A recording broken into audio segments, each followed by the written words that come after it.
Hey everybody, I'm back, and today we're going to pull apart a 4L60E out of a 95 Z28 Camaro. I'm going to highlight a few things that fail, the clutches, the pistons inside, and examine it a little bit and dissect it so you can kind of get a first-hand view of what goes on a little bit. I mean, everybody on YouTube does this, but I'm going to show you why I put bonded pistons in them. I'm going to show you the Teflon bushing that I put in the pump. Just a few things. I mean, sky's the limit on these things. I'm even going to explain this shell, the sun shell that I put in. And we're going to go over a few things. And to touch on, a lot of guys like to pull these things apart, be all fast about it, and show you that they can have it apart in a matter of minutes on a table, and voila, there it is. It's all in a big bunch of, a pile of stuff, let's say it that way. But in reality, fast fingers and all that stuff, that don't get the job done. Pay attention to what's going on. Know what you got to do to make it a better transmission. Trying to impress you by how fast I take it apart, that's nothing. When you go to a doctor, do you want him to be fast and get you out to, in and out real quick? Or do you want him to spend some time with you and really diagnose your problem that you have so you feel comfortable that the diagnosis was proper? Well, transmission is the same way. There's a lot of things you can diagnose in the driveway. There's a lot of things you can diagnose just by listening to it. And then other things you have to take them apart and kind of get an idea of what's going on internally. And that's where I'm going to show you with this. I'm going to pull it apart and kind of let you see what the bonded pistons look like, things of that nature. But check it out. Tell me what you think. And just remember, I'm an honest man trying to run an honest business. Okay, here we go. We're going to tear this thing down. We're going to take the front pump out first. And, really we're going to take the pan off first. Get the valve body out, get the pump filter out, and get the TCC out, because then we can remove the front pump.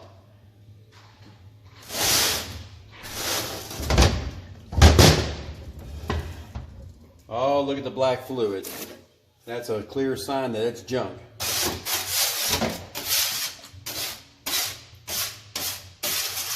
Looks like motor oil.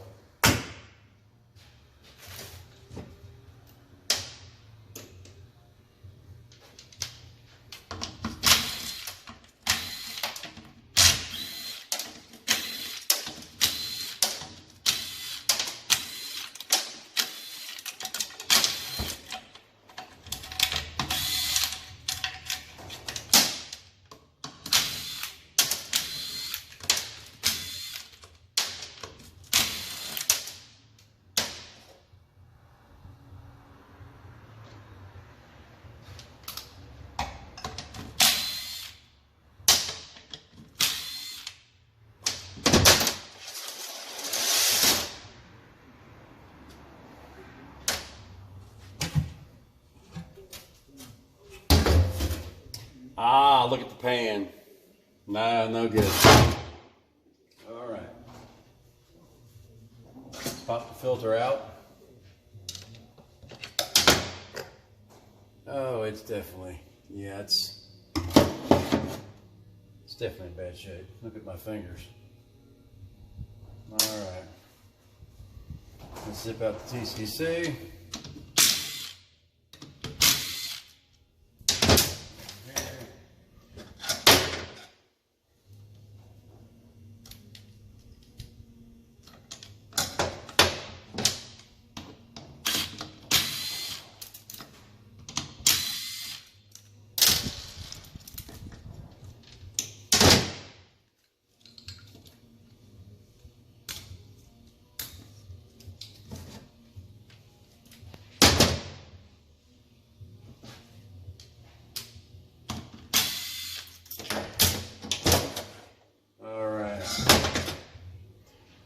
And if you notice, there's a 10 millimeter bolt and a 8 millimeter. You get 3 8 millimeters here, and the rest are all 10s. Different lengths, but 10 millimeter head. I always zip this bad boy out right here, so it's not pushing on the valve body. All right. Flip it up a little bit here. All right, Let's zip all this stuff out of the way.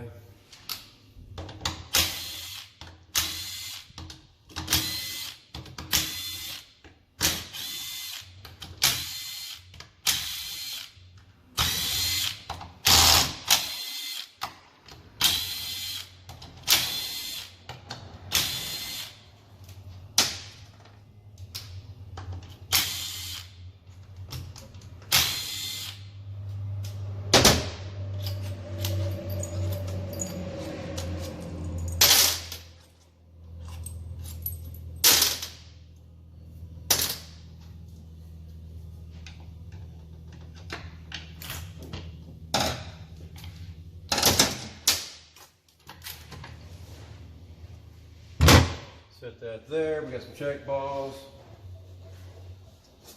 We need to take them out. Put them right there.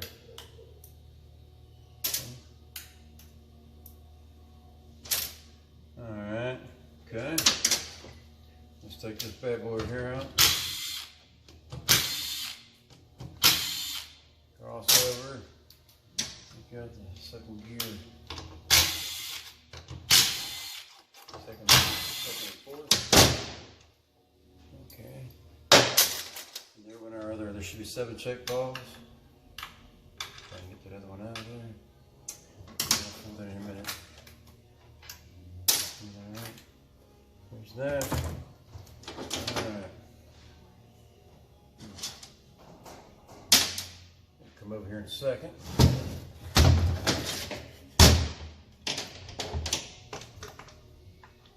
There it is. There's the 7th check ball, and then there's a check ball in the case. Right there in the case. Alright. Now, let's zip out this pump. Let's see what's really ill in it. Alright. It don't take nothing to tear these transmissions apart. Everybody makes it look like it's hard. It's really not.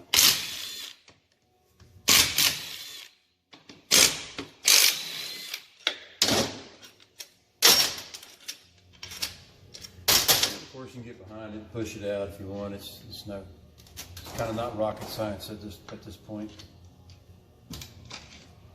And then take a dead blow, tap on the shaft. It's not a big deal.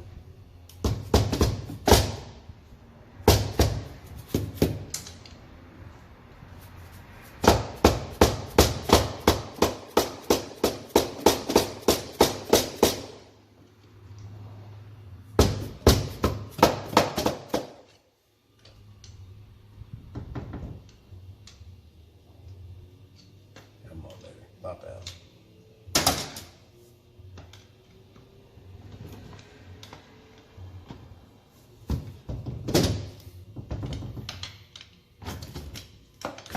Sometimes they lock on the shaft, sometimes they don't. There's that. Let's get that out of the way.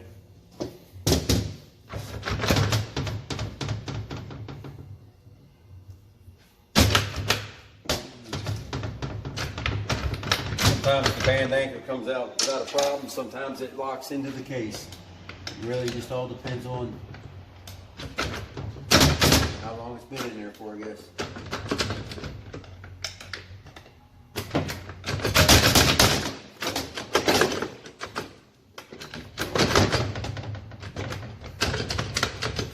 Come on.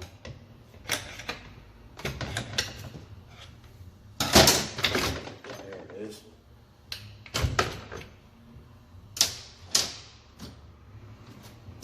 Show what I'm talking about, the band anchor.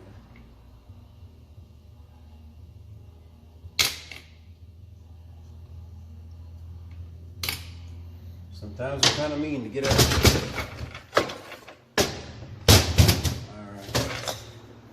Alright.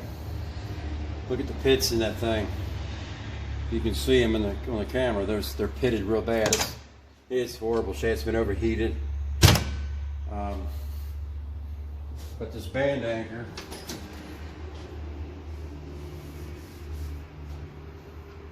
you tap it out.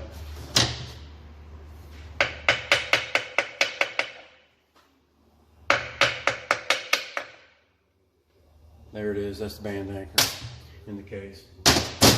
All right. Pull that out.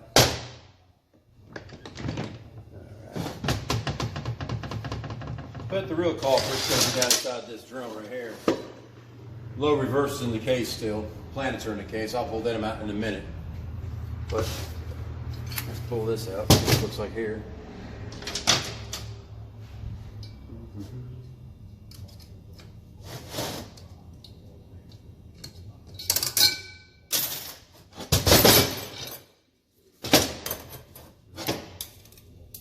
Yeah, been hot. See the burn up area? They've been slipping. So that's no good. All right. If that was slipping, this has definitely got problems.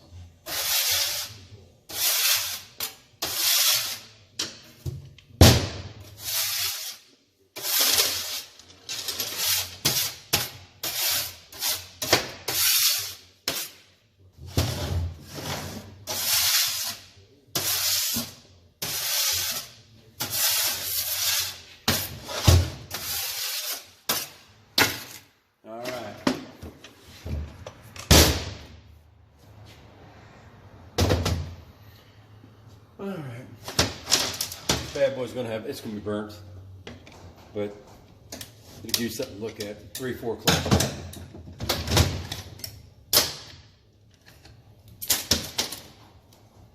Oh, they're smoked, every one of them. Okay, these are release springs. So when the fluid releases the piston, these help pull them away so it doesn't drag with fluid on the clutches and burn things up even more. At one point they had you leaving those out, and then they realized that was a good thing and they started putting them back in, most of your kits. So, you know, it's just all what you want it to be performance wise. A lot of race applications don't put them back in.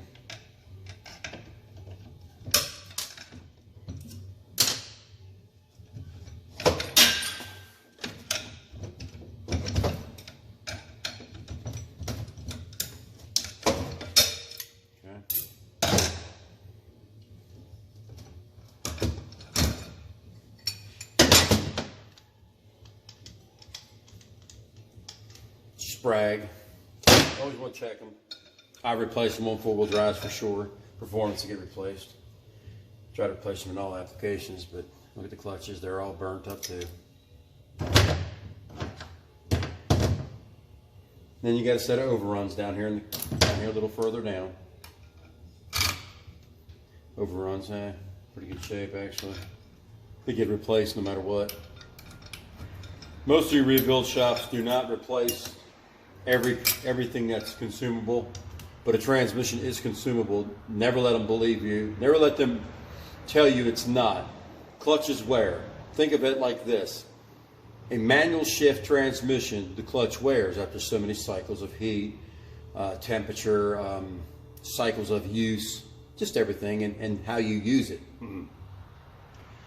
The transmit automatic, although they last a lot longer because they're a wet clutch design, but they are still a consumable part.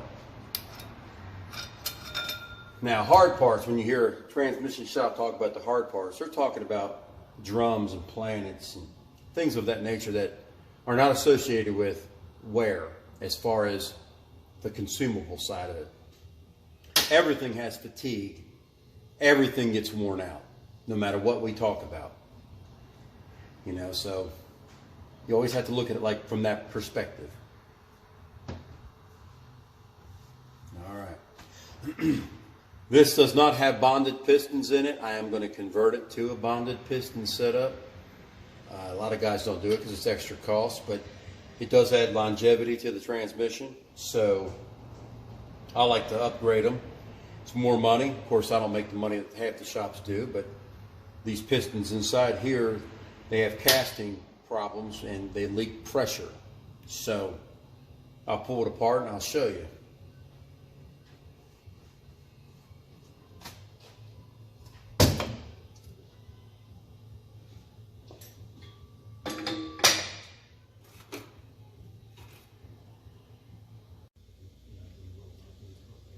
Okay, I was able to press out the spring, get the snap ring off. Let me show you this aluminum piston. There's one, lip seal, check ball valve, or a bleed, whatever you want to call it. And then you have these. These are kind of notorious for cracking too. This whole assembly is not the best. But lip seal.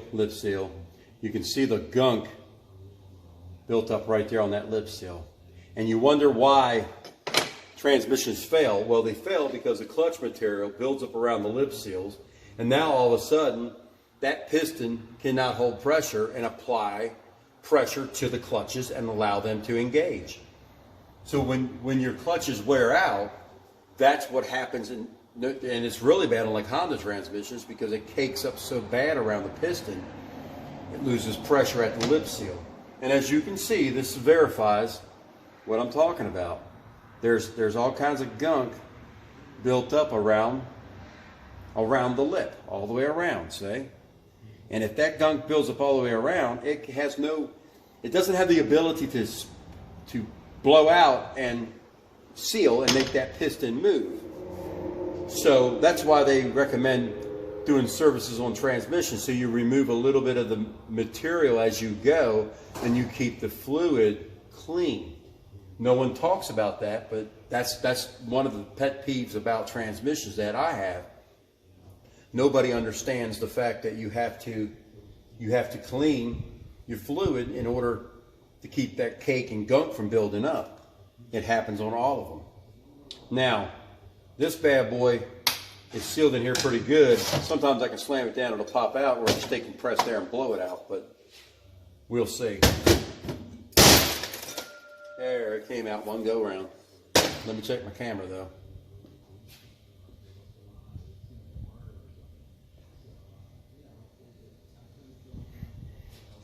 Okay, so as you can see inside the drum, the buildup of all the clutch material. So that's a problem. Now a lot of the rebuild shops only put this one in, and this goes at the very bottom. It solves a lot of problems, but it doesn't solve all the problems. They really need to stack the other pistons in with it, and it helps a lot. So, but they typically put this in and call it updated or whatever, and it's not updated. Yeah, they're trying to prevent something from happening, but they're not taking it all the way. I try to take it all the way, and I'll show you these other pistons here in a second. Let me get my hands clean.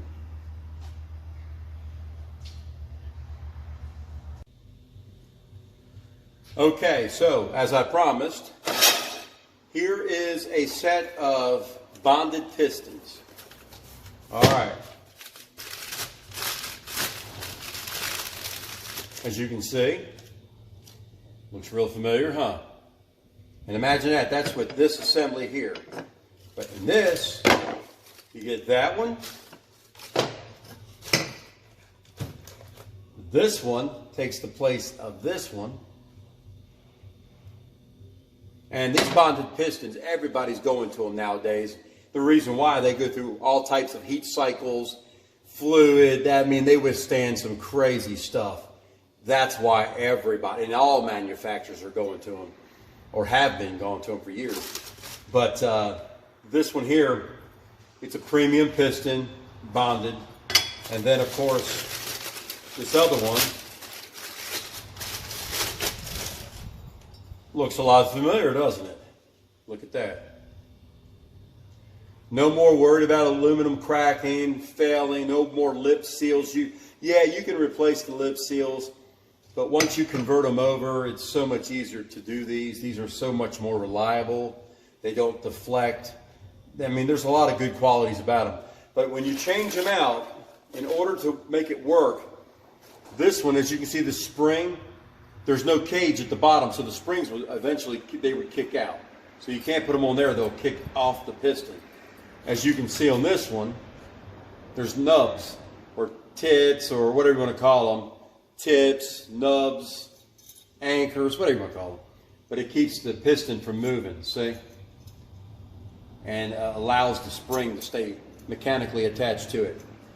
How you solve this one, you get a hold of GM and you put an AC Delco one in, like this one right here. So that bad boy looks like that, and it's got a cage at the bottom that holds your springs from spreading out. So when you put it on there, see what it does? You put it in the spring compressor, compress it down, put your snap ring on, and you're ready to rock and roll. That's one nice little upgrade I do of the 4L60s. And you can do it to 700 R4s, but you got to make sure you got the right drum. There's a few things you got to make sure that will go with it. And not a big deal, but like even in your pump, you got a pump bushing in here. I always put the Teflon line one in. It doesn't scar up, doesn't act stupid. I mean, you know, the coating helps. Let me just say it that way. Keep it simple. I'm not trying to get all technical on you. But there's a lot of things you can do to these transmissions to make them better than they were from the factory. And every little thing helps. So, but we'll explore some other stuff here in a minute.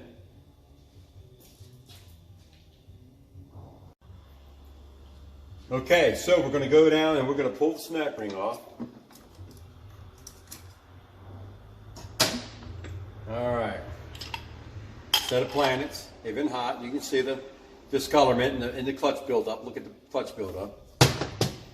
All right, now these sun shells are bad about stripping out the splines or breaking the splines. Bad problem. When that happens, you don't have reverse. So, looky here.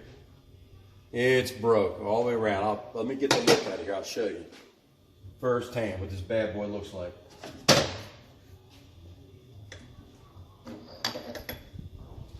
All right. There it is. Look at that. They do this because they're not hardened from the factory in these year models.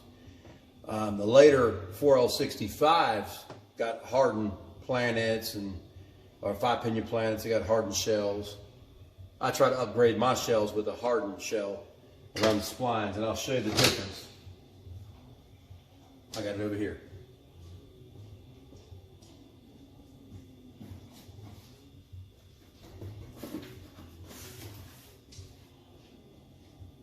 Okay.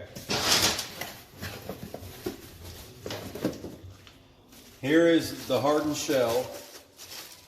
This one, I believe, is called Pro Select. The Beast, they call it. You can see it right there on the label. All right. Now, the reason why they call it the Beast is because the shell material is a little thicker, a little heavier design, and the material around the splines is much better. So, you know, these small upgrades on these transmissions, they make the world of difference. And to be honest, it's not a crazy expense if you know something's going to tear up down the road and you spend a little bit more money. Yeah, the product's better, and you also have peace of mind. Always remember, peace of mind, hard to put a value on that. But look at the design. Look how nice cut this is. That flange area is super thick around here. And just look at the material. That's super thick in this area. Super, super thick. And it's a machine process that they'd use. And it's patent pending. So, you know,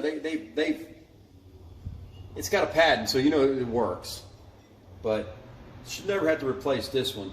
And the taper, if you can see this taper right here, where it rolls like this, that taper adds strength to this neck right here. So it doesn't break off because it's such a short, straight up cut, and it just will snap. So they put a radius in there. That's really the technical word. It's a radius right there, and that helps. And if you can see it, I don't know if you can see that radius right there, but that adds strength like you would not believe. But it comes with another washer, and it's cut down to allow for the radius and allow for you to do what you got to do. So you have to install that in concert with the new shell, which it's a good shell. You pay for it though. Remember, you get what you pay for. So at the end of the day, when you're spending your hard-earned money and the guy at the transmission shop says, hey, I'm higher than the next guy or my competitor, but I'm giving you this and doing that. Well, if he's really doing it, well, then you're getting your money's worth. It's just the transmission shops that say they do it and they don't do it. And then you take it somewhere else and they tear it apart and come to find out they didn't put the stuff that they sold you or they told you they sold you into your transmission. The saying at my shop is I give you a warranty, but you don't need it because I do what you were paying me to do. And my profit margin isn't as much. And it's okay. As long as I put a good product out and people are happy, man, reputation trumps money any day of the world, any day of the week. So, you know, always remember that when you're dealing with somebody. Integrity means a lot too.